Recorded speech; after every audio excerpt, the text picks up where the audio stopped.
Uninhibited creative freedom is something that I've been incredibly fortunate to have for the better part of my entire television career.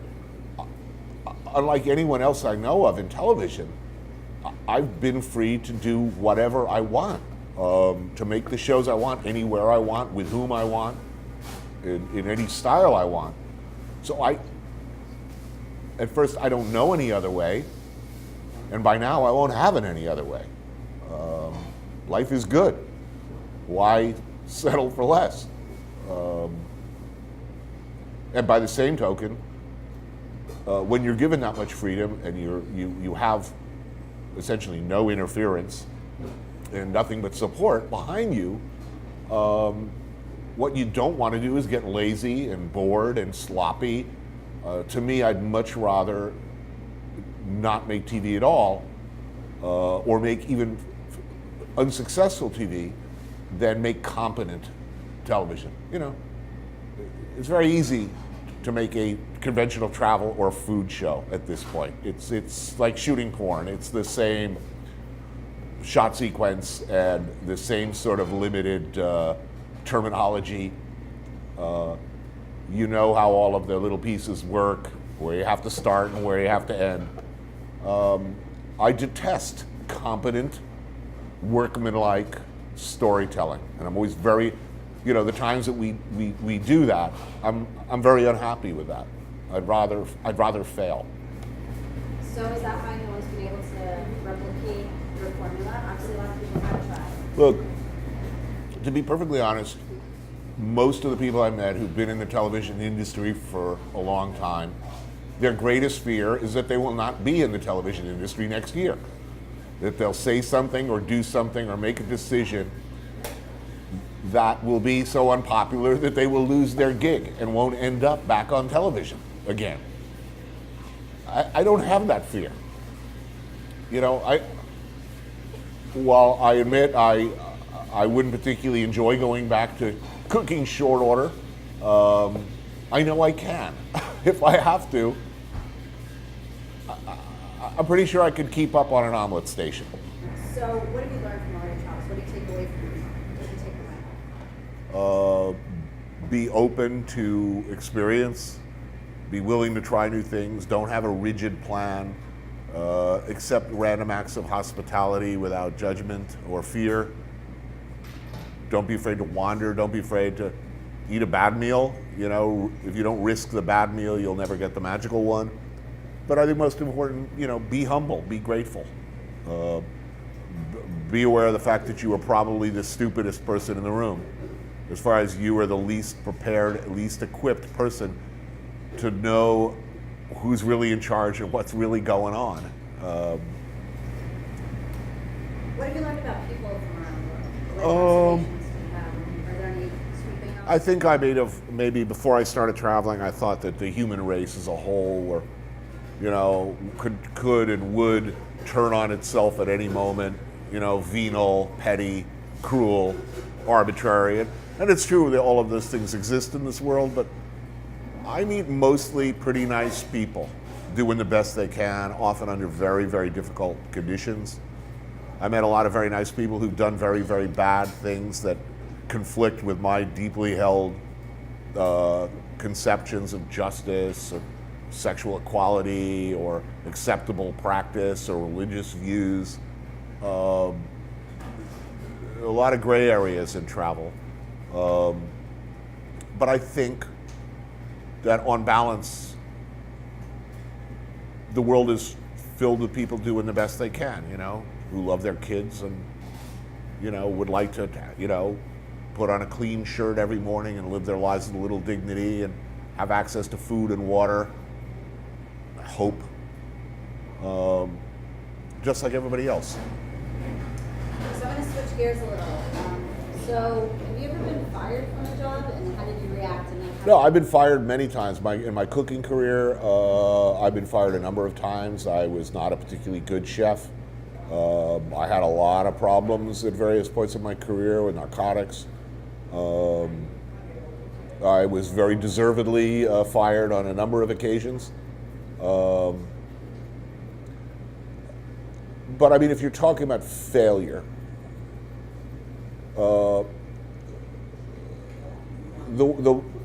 I accepted failure as a chef because I was at various times a bad chef, and even a bad person. These days, if I fail, it's because I tried to do something and did not succeed, or I just was not able to do what I hoped to do or wanted to do. Or maybe I tried to do something that just clearly, in retrospect, didn't work. But I would much rather that. I would much rather fail gloriously than not venture, not try. I'm not as I said before, I'm not interested in competent, telling stories with competence. I'm looking to tell them with some style and originality and some creativity that is interesting to me and the people I work with. And there have been times that has resulted in failure, meaning it didn't work, it didn't communicate anything like what I wanted to. Often the story I think I'm going to get ends up being another story entirely that's even better or very different. That's good. But there were other times where I just failed miserably. I tried to do a Sicily show again, and it was not good. It did not capture the place. It didn't show us anything of value.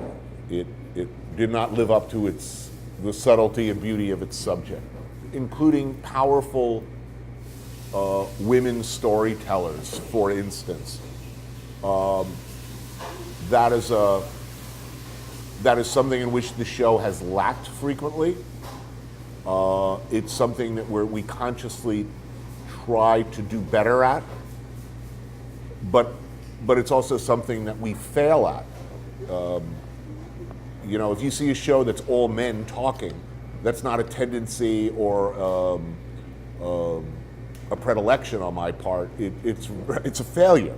It means, for whatever reason, we failed to find or convince women in a particular country, where often culturally that's difficult, but it's no excuse, to open up to us. I think that's something we fail at probably more regularly, regrettably, than anything else. And then there are shows where some people are just going to hate it. They just don't like the style. They think it's self-indulgent. They don't get it. But that's the kind of failure I like. A powerful reaction, one way or the other, is infinitely preferable to me than pleasing everybody. If I walk in a room where everybody agrees with me, I find that frightening and dismaying and boring as fuck.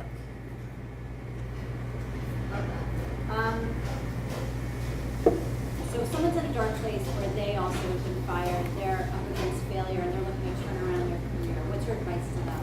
Look, I think in a lot of ways, I think the answer to that question, my answer to that question stems from my history as an addict. A lot of other addicts looked in the mirror every day and did not see somebody worth saving. Even at my worst, there was a level of vanity, I guess. I looked in the mirror and saw somebody deep in there, regardless of how low I was, my circumstances. I had a high enough opinion of myself that I thought it's worth going forward. I think a lot of people in a similar situation, for whatever reason, look in the mirror and see somebody bad, unworthy of good things, and allow themselves or excuse a downward spiral because they don't really believe in their basic worth. I did, so that's vanity. I think it's the same drive that allows me to tell stories in books and on TV. Because let's face it, anybody who writes a book or goes on TV with the notion that they have a story worth telling that people might want to listen to, you're really already, by definition now, a sort of an aberrant personality and a monster of self-regard. This is a very unreasonable attitude. I have a story that you will want to listen to for 10 minutes.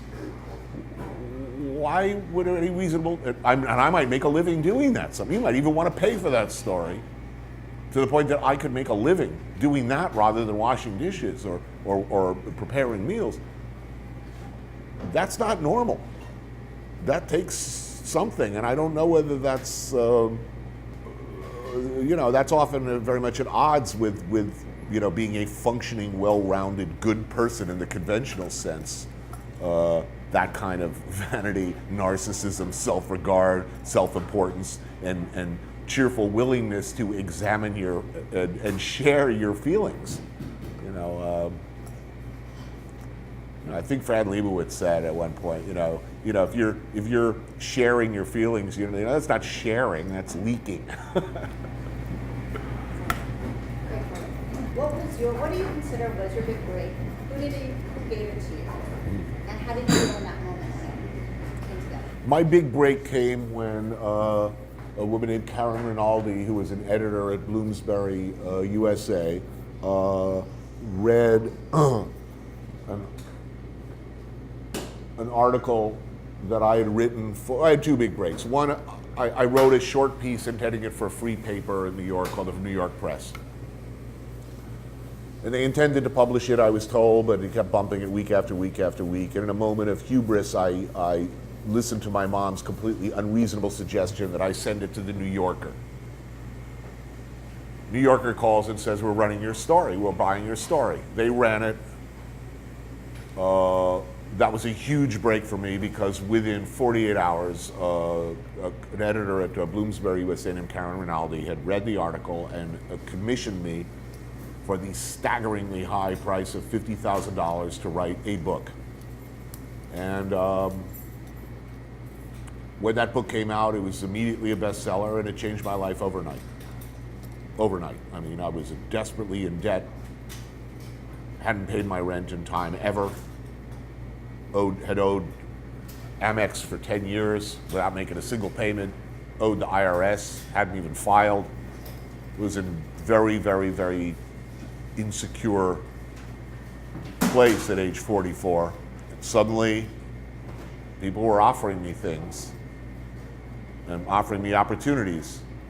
And I think if I was old enough and I fucked up enough already that I just said, I realized this is a lucky break, was unlikely to get another. So I made very careful choices in that environment, was very determined to not fuck up. What were the careful choices you made? I didn't go for easy money. I didn't grab the first thing. I did not give Food Network the show they wanted. And I said no a lot to what seemed like a lot of money. So it's counterintuitive. So, well, obviously some sort of instinct was kicking in. On paper, none of that makes sense, right? So, Well, look, what's good for you in the short run is not necessarily good for you in the long run. You're starting out as a writer, you've written one book, and you got a TV show, and somebody offers you $1 million to, represent an anti-diarrhea medication. Well, that's a lot of money in the short run, but you're always going to be that guy with the shits. that's awesome. That's a life sentence. Hey, it's diarrhea guy. Very well said. Thanks. Your team, I know you've got the team. Yeah. It's very tight. Right? Very. So how important is it, what do you look for in something like an experience that works for you? We're all movie fans. We're all people who understand that we're lucky that the degree of freedom that we have to do what we want and shoot what we want. Everybody on my crew understands that if they have an idea, like I'd like to tell this story backwards, or I'd like to shoot this entire show, an entire episode on a cell phone, or black and white, or Panavision, or 16 millimeter film, let's make that happen. I will support that, and I work thankfully in an environment where the people around me will support that. So to the extent that it is possible for everybody to be creatively satisfied and try the things they always wanted to try, we're all in that together, But you have to have, you work with me, and most of the people I work with have worked with me for a very long time. I mean, some of the shooters on my show have been with me 15 years. Chris and Lydia, who own 0.0, the production company, they were my original camera people on my first show for Food Network. They used to walk backwards together on their honeymoon in front of me with these little Panasonic cameras through like minefields in Cambodia, just them. Still with them. I really never made television with anybody else. Got to have a sense of humor. Got to love movies. Got to know your cinematographers, because if I start talking about Vittorio Storaro, you don't know who the fuck I'm talking about, we're going to have a problem.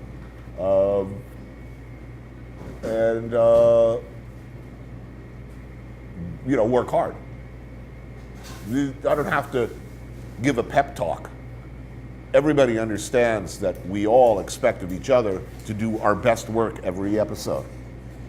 To be different, to be more outrageous, to be different, and to be better. And the people who take that challenge seriously do well on my show and stick around. And the ones who turn in competent work do not.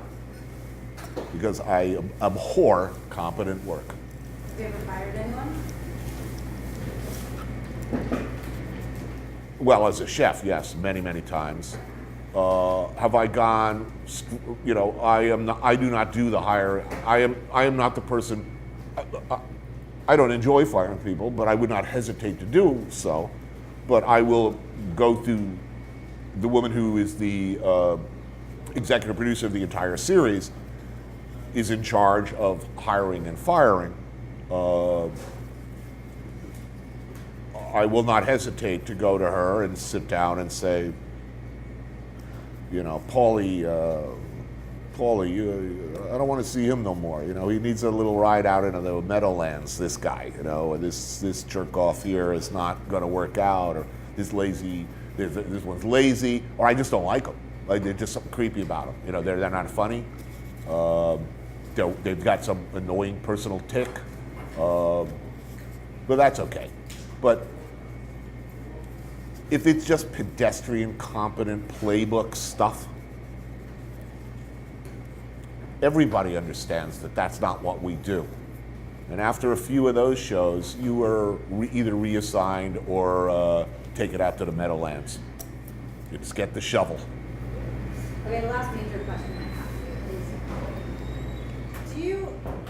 We burn through people too. Look, it's hard.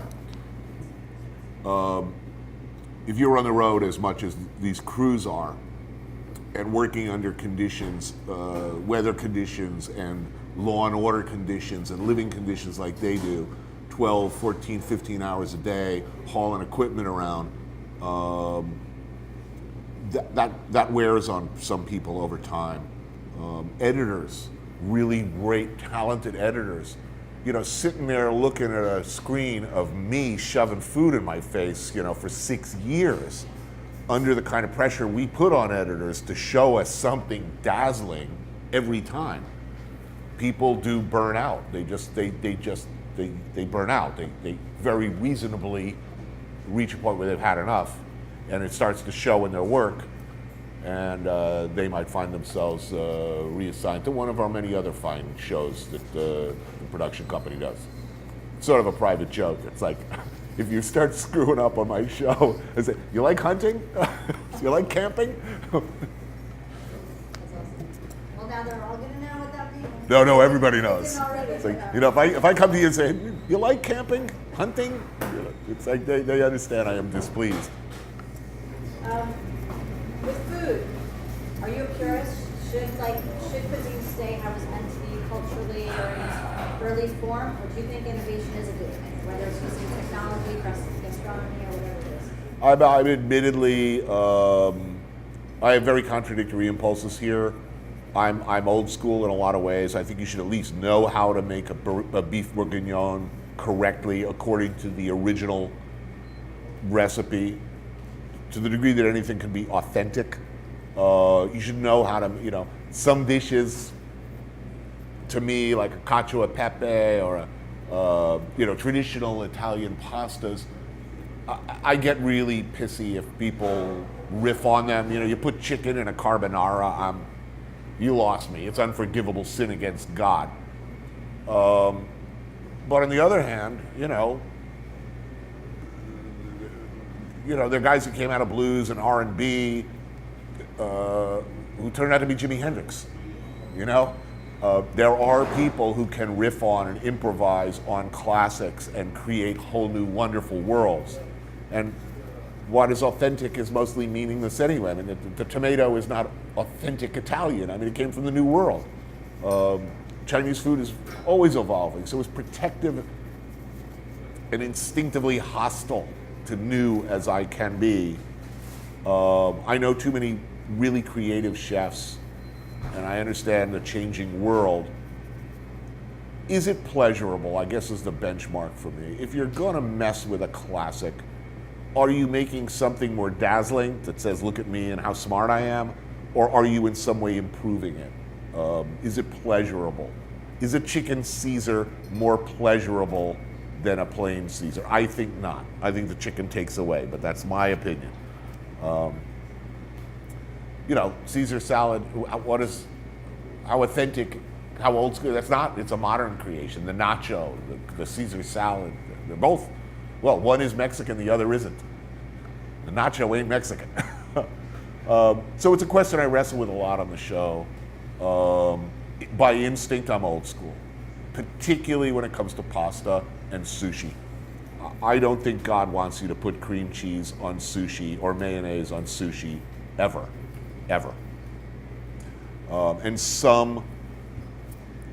And there are a few food crimes that I just think a beer and a beaten is in order.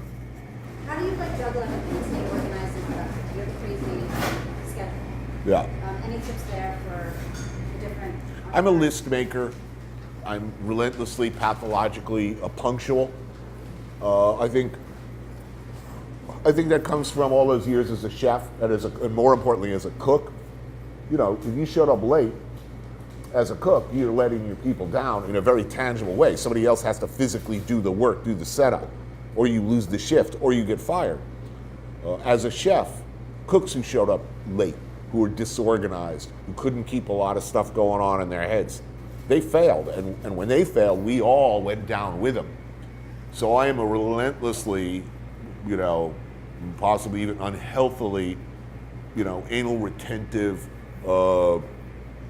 obsessive compulsive, clean up after when I'm cooking, I'm cleaning up after myself constantly. I keep things organized. I write lists. I keep my schedule up to date. I am never late. And as part of that, if I say to you, I'm going to meet you tomorrow at, 12 minutes after 5 to see John Wick 7, I will be there at, 5:02, hanging out across the street, discreetly observing to see what time you show up. And I'll be making some very important decisions based on your arrival time. So I'm glad we got here early. That's all she said. It's a curse and a blessing. But I think everything important I ever learned, I learned as a dishwasher and as a cook. You show up on time. You organize. You stay organized. You clean up after yourself. You think about the people you work with. You respect the people you work with. And like I say, you do the best you can.